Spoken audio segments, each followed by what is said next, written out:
Hello guys, good afternoon everybody. I am your Arvind sir, and today I am before you with a poem, The Lake is Free, and this poem has been prescribed in English Core Semester 4, 402 and Unit 1.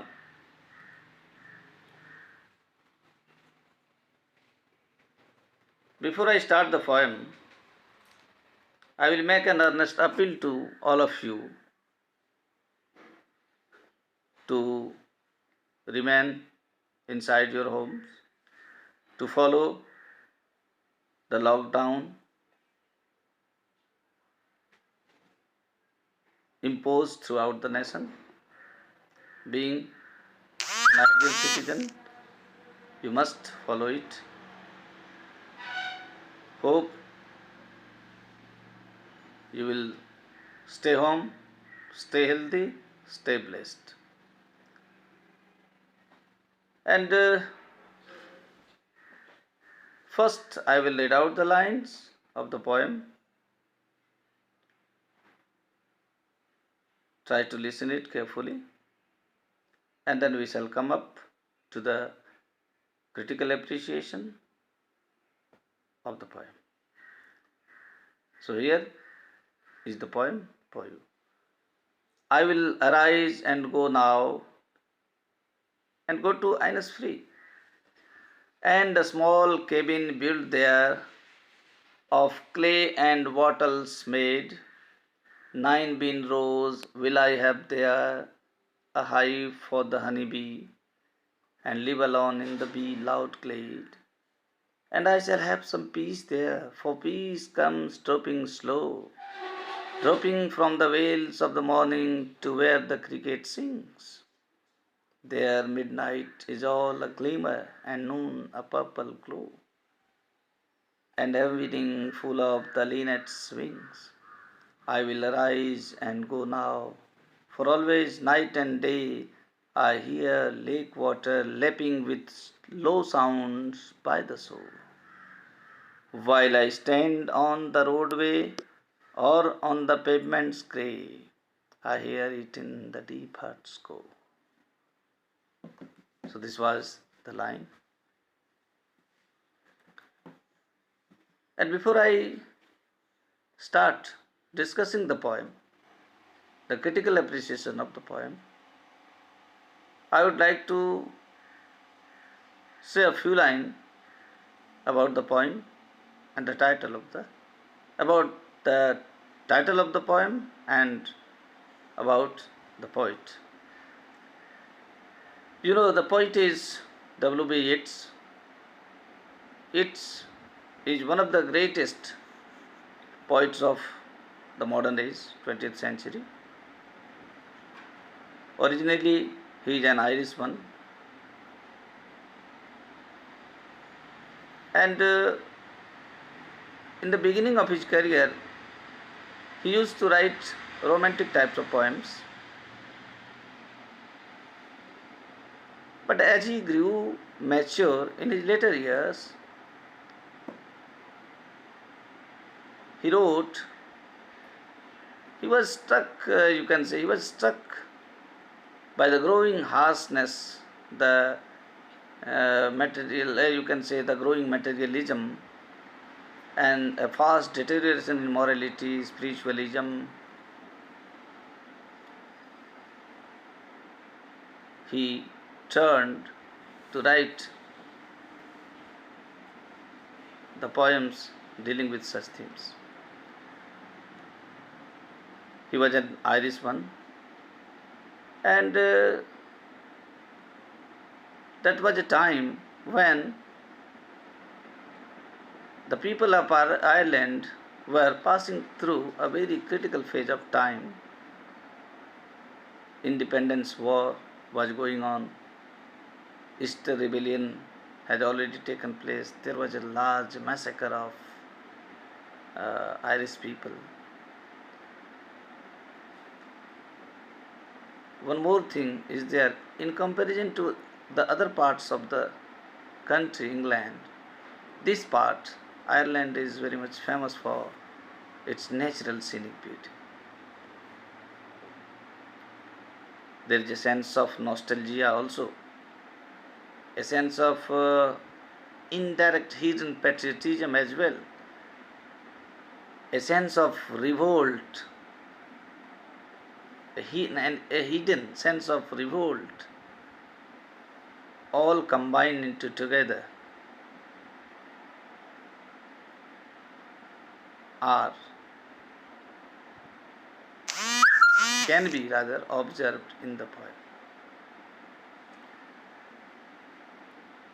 You will notice the first line and the last line of the poem. That will give you a clear idea. And the Lake Isle of Innisfree, that is an island in Sligo, where in his teens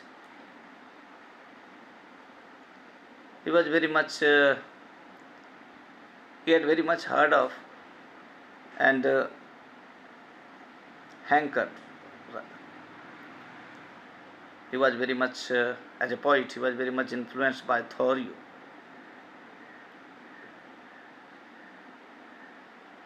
So now come on, let us talk about the critical appreciation of the poem.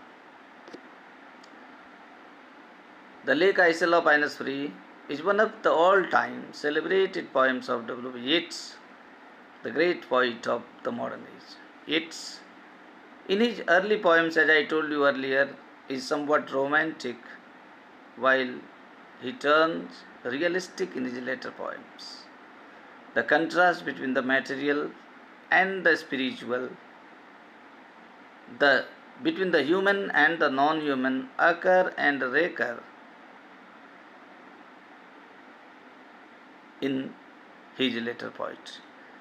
The present poem, which was published in 1893, too deals with the former grief with life and inner emptiness, and has written by Yeats popularly and brings out the popularity of the poet. The Lake Isle of Innisfree is a beautiful lyric and is remarkable for its autobiographical significance. Yeats himself writes in his autobiographies, "I have still the ambition formed in Sligo in my teens of living in imitation of Thoreau on Innisfree. From the sudden remembrance came my poem Innisfree, my first lyric." The Lake Isle of Innisfree is a romantic poem. It is built on escapism, which is a dominant characteristic feature of romantic poetry. The poet longs to escape from the dismal and ugly realities of city life to the island of Innisfree, an idle land of beauty. He thinks that away from the din and hustle and bustle of London life, he will find some peace and solace from his anxieties free life in the lap of nature, in the Innisfree cottage, and charming natural sights and sounds of the place. The poet's attitude to the nature is like that of Wordsworth.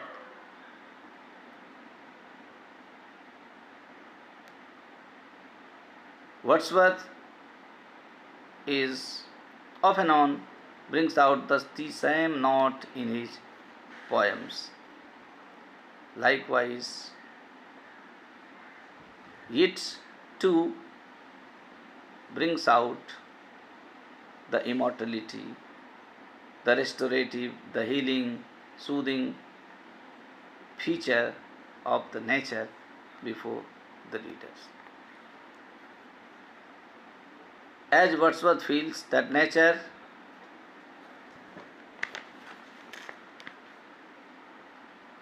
addresses the people, helps and encourages, and supplies a perpetual fount of strength, so does the poet its illustrates, try to say in the poem. That's why the poet will go to Innisfree, the little enchanted island in Lovegill, Sligo, and there he will build a small hut of clay and wattles, not of concrete, not of cement. He will cultivate there a land to grow 9 rows of bean, keep a beehive for honey, and live alone in the resonance with the humming of bees. Thus he will have their peace of mind he longs for. 9 rows of beans, that evokes a sense of spiritualism. As we in the Hindu mythology, the number 108, 1001, 1008, 108, 151, or in the Islamic mythology 786 evokes a sense of spiritualism. Though the poem is romantic, it is charged with the poet's awareness of realism. Indeed, it is a fine blend of realism and romantic escapism.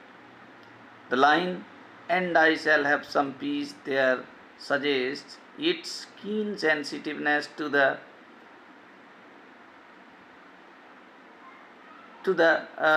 inadequacies of realities, its conflict and machination. Here, its utopia is not as airy as R.L. Stevenson's and Thomas More's. Rather, Innisfree is an actual island in Sligo. Thus, while the evocative images and picturesque words and epithets combine together to convey a dream-like ecstasy, the background gives such certain contrast with reality. Yet the image of heart of clay and wattle, 9 rows of beans, beehive, midnight's glimmer, the songs of the uh, uh, crickets and the other uh, creatures in the evening, and the murmuring of the lake water suggests an atmosphere of peace and tranquility that evokes a picture of an enchanted land. On the other hand, the images of the roadway and grey pavement suggest the fever and freight of city life that he was fatigued of. The images are picturesque like those of Yeats and Tennyson.